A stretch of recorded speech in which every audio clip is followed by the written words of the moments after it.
Olá pessoal, eu sou Vinícius Aroeira, sócio fundador da SPAC, e no vídeo de hoje eu vou mostrar a nossa metodologia para que você tenha um planejamento estratégico que realmente te faça atingir grandes resultados. Eu gostaria de começar falando de planejamento estratégico sobre uma coisa que não é planejamento estratégico. Muita gente confunde o conceito de estratégia e de planejamento estratégico, e elas são coisas totalmente diferentes. Então, hoje, que é uma aula de planejamento estratégico, o importante para você saber que, para que você faça um bom, é importante que ele seja baseado em uma boa estratégia. Muitas empresas fazem planejamento estratégico acreditando que com isso elas já vão ter a estratégia para ganhar o jogo e não vão ter. Então, em outra aula, a gente tem outro vídeo que a gente ensina sobre estratégia, mas no de hoje a gente vai ensinar a partir de uma estratégia, a fazer um planejamento estratégico que vai te levar a resultados. É como se fosse a estratégia, como eu vou me posicionar de forma em que eu crie vantagens competitivas que me façam ganhar o jogo, e planejamento estratégico é como, quanto, com quais jogadores, de quanto eu vou ganhar o jogo, quais campeonatos eu vou ganhar. É sobre isso, é essa a diferença. Então, planejamento estratégico é tudo aquilo que envolve o processo de definir objetivos de longo prazo e os projetos, as iniciativas para alcançar esses objetivos. E por que de longo prazo? Porque planejamento estratégico, de novo, a partir de uma estratégia, é para se alcançar algo relevante, ambições das empresas, sonhos das empresas. Para alcançar pequenas melhorias no dia a dia, existem os planos de ação, então isso vai ser conquistado no mês, no trimestre. Mas, para alcançar grandes objetivos, você precisa de um plano relevante e para isso serve o planejamento estratégico. Então, para que tenhamos isso, nós da SPAC desenhamos um planejamento estratégico dividido em 6 passos para que a gente consiga construir isso e realmente desenhar um plano que nos faça atingir grandes resultados. O primeiro desses 6 passos é realmente ter uma ambição. Lembre, quem não sonha não vai realizar sonho. É sempre válido lembrar que sonhos muitas vezes são tratados de forma pejorativa. Ah, fulano é sonhador. Ah, isso aí é só sonho. Mas sonhos só são tratados de forma pejorativa quando eles não são transformados em resultados. E isso não é o que a gente vai ensinar aqui. A gente vai ensinar uma metodologia para alcançar os resultados lá na frente. Então não tem problema sonhar, pelo contrário, é algo muito bom definir uma ambição. Então, a gente vai ver como que a gente vai definir. Também chamada de visão. Visão é algo lá para o futuro, é algo que é muito distante da minha realidade hoje e eu preciso saber como alcançar. E como eu disse, se a visão é lá na frente, a gente tem que definir algo que é muito grande, muito inspirador. E a visão tem que ser algo claro, além de inspirador, algo que possa ser comunicado de forma muito precisa. Por quê? Porque não se constrói um sonho, uma ambição sozinho. Você precisa de pessoas juntos, seja colaboradores, sejam parceiros, seja até mesmo os clientes, né? Então, para que você tenha uma visão onde você vai colocar pessoas engajadas com ela, ela precisa ser clara, ela precisa ser passível de ser comunicada de uma forma engajadora. E óbvio, engajadora ela precisa ter uma comunicação clara, mas ela precisa realmente fazer com que as pessoas se interessem por ela. Então, ela precisa mostrar nessa visão, nessa ambição, o impacto que ela vai trazer. Né? Claro, para a empresa, para os colaboradores, para os clientes, para a sociedade. Como eu falei, uma boa visão é aquela que define um horizonte de tempo de longo prazo. Então, também nessa visão, a gente precisa mostrar isso. Aquelas que são mais diretas até falam, vamos alcançar XYZ até 2030 ou em até 5 anos. Quando isso já está colocado na visão, é muito bom porque não precisa ser explicado, mas não necessariamente ela precisa estar lá. Uma vez que a gente coloque a frase da nossa visão, caso isso não seja explicitado lá, eu preciso ter num outro documento, né, o detalhamento disso que coloque numa perspectiva de tempo quando a empresa vai alcançar aquele objetivo. Uma visão, ela deve conter elementos quantitativos e qualitativos. Existe uma regra de bolo, então, né? Minha visão deve definir já na frase que vai ser divulgada todos os elementos quantitativos ou todos qualitativos ou quantitativos? Não necessariamente. O que a gente precisa ter em mente? Quanto mais essa visão for capaz de traduzir todos os elementos qualitativos e quantitativos, menos ela vai precisar ter documentos que traduzam essa visão.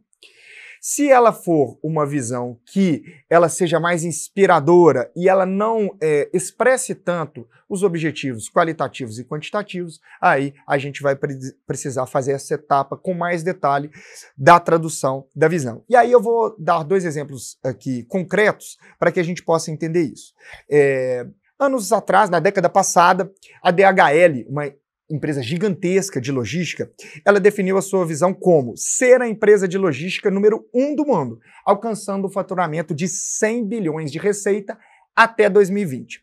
Vejam só que aqui ela já trouxe vários elementos quantitativos na própria frase da visão. Ela cita em ser número 1, número 1 é algo dentro do universo de empresas grandes, né? É possível metrificar, seja por número de entregas feitas, seja até por faturamento. Esse faturamento ela também já dimensionou onde que ela quer chegar, 1 bilhão de euros, 100 bilhões de euros de receita, e ela já determinou quando? 2020. Então, nessa frase, que já coloca vários elementos metrificados, né, na frase, a DHL, claro, ela pode ter um detalhamento, algum documento, essa tradução, para explicar melhor outros parâmetros dessa visão, mas ela por si só já diz muita coisa com elementos mensuráveis de onde a empresa quer chegar no longo prazo. Outro exemplo que a gente tem aqui é da IKEA, que é a empresa que colocou como visão criar um melhor dia a dia para a maioria das pessoas, oferecendo produtos de boa qualidade e a preços acessíveis. Vejam só que na visão da IKEA, ela não determina como ela vai, quais são as métricas, quais são os indicadores que ela vai alcançar ser um melhor dia a dia para a maioria das pessoas, maioria quanto, né? Oferecendo produtos de boa qualidade, qual indicador vai medir isso, a preços acessíveis, enfim. Ela é mais qualitativa, mais abrangente. É proibido isso? Não, não é proibido. Só que, como eu estava explicando aqui, a tradução da visão, a frase, nesse caso aqui, vai ficar mais abrangente, mas vai exigir um detalhamento maior. E aí ela vai ver qual público, se para o conselho, se para colaboradores, quem vai ser envolvido nessa tradução, mas vai demandar uma tradução para falar o melhor dia a dia, quais são as métricas, o que ela vai alcançar com isso, para depois, na prática, ao longo dos períodos, dentro desse horizonte que termina lá no longo prazo, como que a empresa vai medir se ela está avançando rumo à sua visão.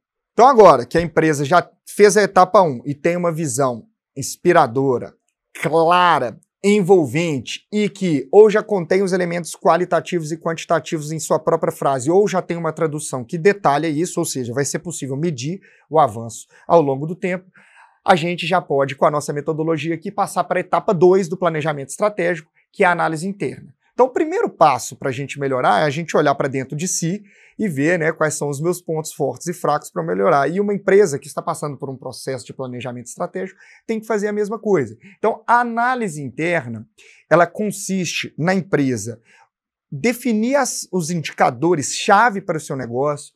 Vamos lá, vendas, NPS, indicadores de qualidade do produto, custo, despesas, EBITDA, e fazer uma análise do passado, dos últimos 2, 3, 5 anos, confrontando seus resultados com aquilo que ela tinha como meta, né, a sua evolução dos seus resultados ao longo do ano.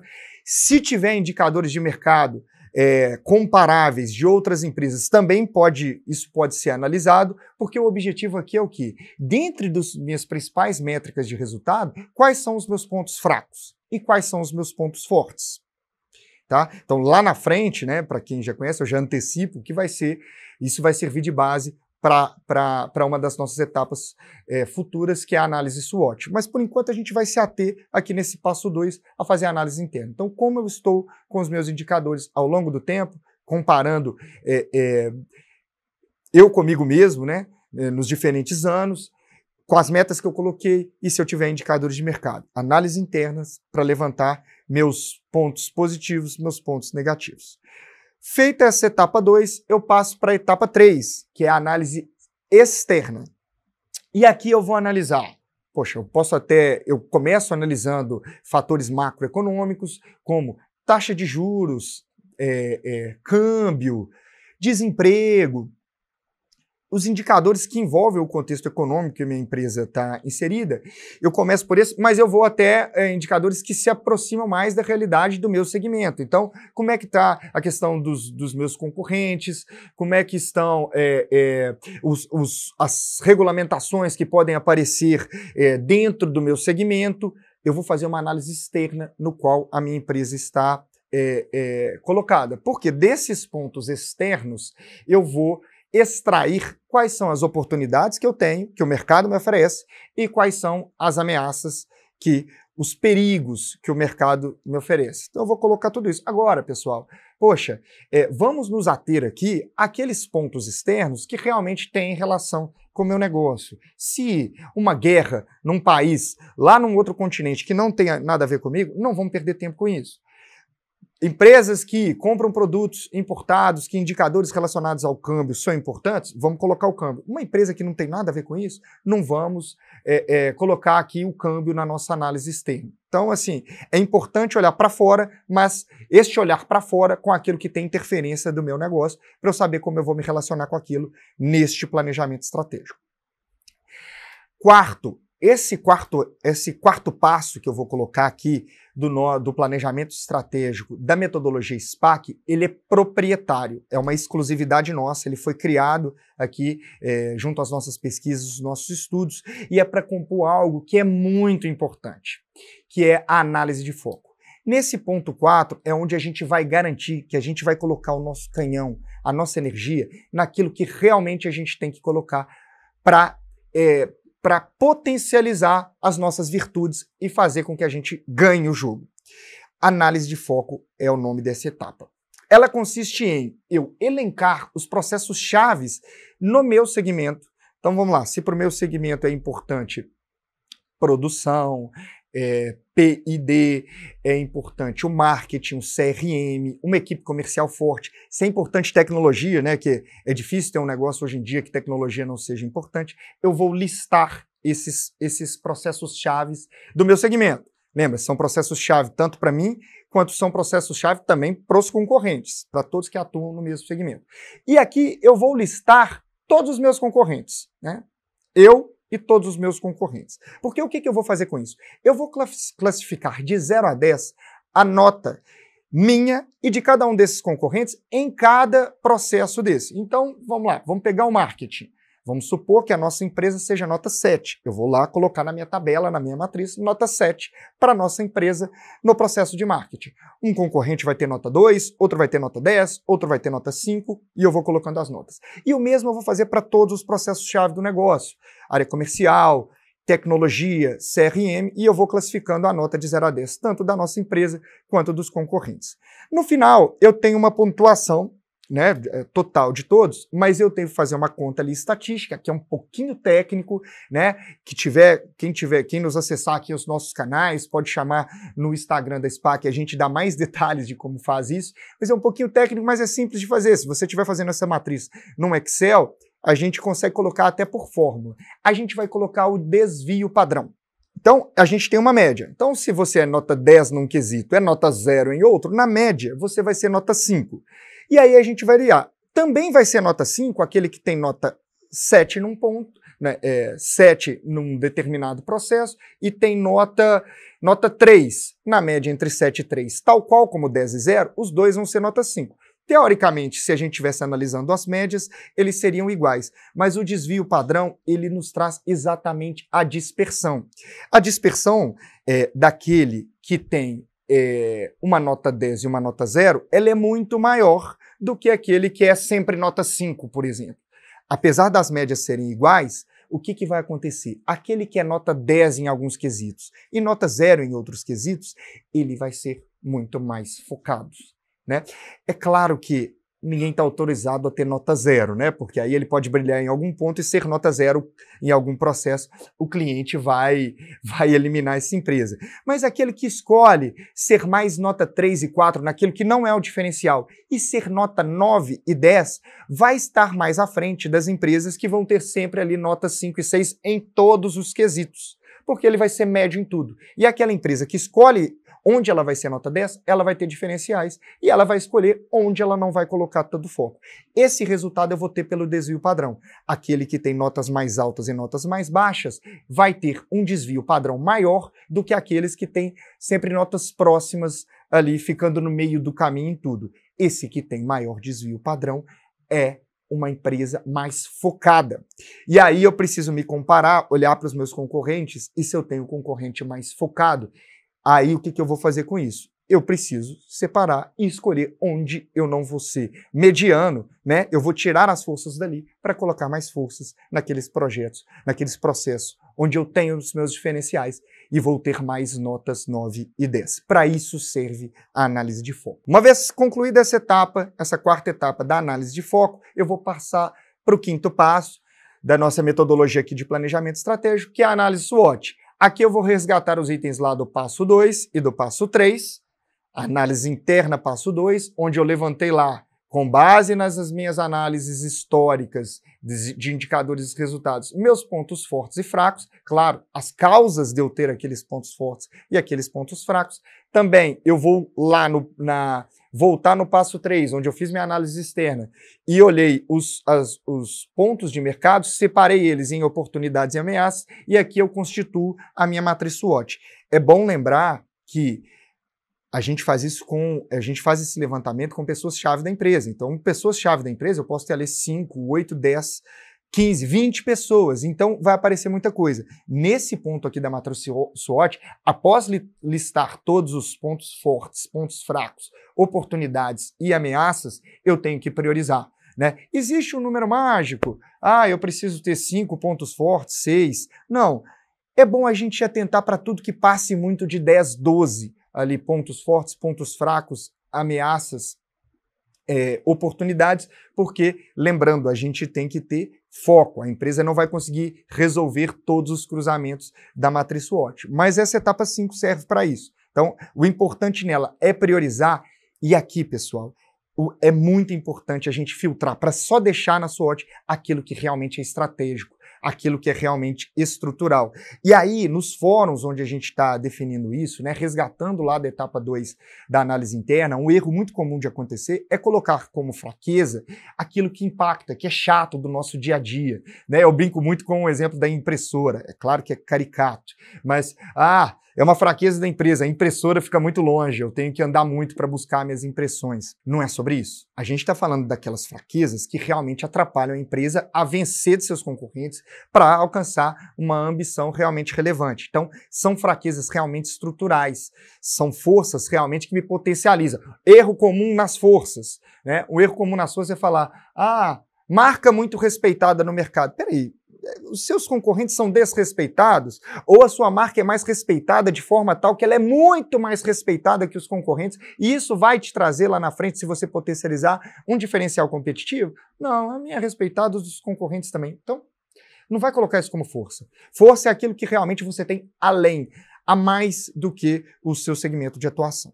E aí eu vou constituir a minha SWOT com esses pontos de atenção que eu citei aqui. Feita essa quinta etapa, eu passo para o passo 6, que são os objetivos e projetos estratégicos. Então, aqui eu já sei qual é a minha ambição lá na frente, quais são minhas forças e fraquezas, quais são os pontos aqui que eu estou mais desfocados que meus concorrentes e eu preciso reequilibrar meus focos. E eu tenho a matriz SWOT com os cruzamentos de forças, fraquezas, oportunidades e ameaças. Então, eu já estou com toda a munição para, primeiro, desdobrar minhas metas. Eu coloquei meu objetivo lá, mas eu coloquei meu objetivo lá no longo prazo, né? Uma frase da visão. Eu preciso agora traduzir isso nos diferentes horizontes de tempo, porque para conquistar algo lá daqui a 3, 5 ou 10 anos, eu preciso fazer alguma coisa agora, né? Então, eu preciso ter esse desdobramento, porque se eu não começar a construir isso agora, o que eu vou fazer esse ano para que daqui a 3 anos eu esteja em determinado lugar, daqui a 5 anos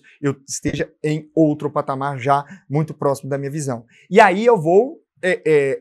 boa parte eu posso já ter feito lá na tradução da visão, né? Poxa, aquela visão que eu coloquei significa crescer quanto em faturamento, quanto em EBITDA, quanto em margem, redução de perdas, de despesas, mas eu vou deixar isso mais claro porque eu vou desdobrar os meus objetivos em metas factíveis, metas mensuráveis, tá bom? E aí, agora que eu tenho Feito essas metas, e eu sei minhas forças, fraquezas, oportunidades e ameaças, eu vou fazer para a última etapa desse bloco 6, que são os projetos estratégicos. Então, é uma parte muito importante, né? Eu sei onde eu quero chegar, eu sei isso distribuído no tempo, eu sei isso distribuído em indicadores, né? Agora eu preciso pegar todas as análises que eu fiz e ver quais são os projetos estratégicos que atacam o cruzamento da minha SWOT, né? Que minimizam minhas fraquezas, que potencializam minhas forças, que aproveitam as oportunidades, que nos defendem das ameaças, e aí sim, eu listo esses projetos, distribuo eles entre os responsáveis, esses projetos, além das métricas, dos KPIs já definidos nessa etapa, com os objetivos, com as metas, esses projetos também passam a ser metas com responsáveis.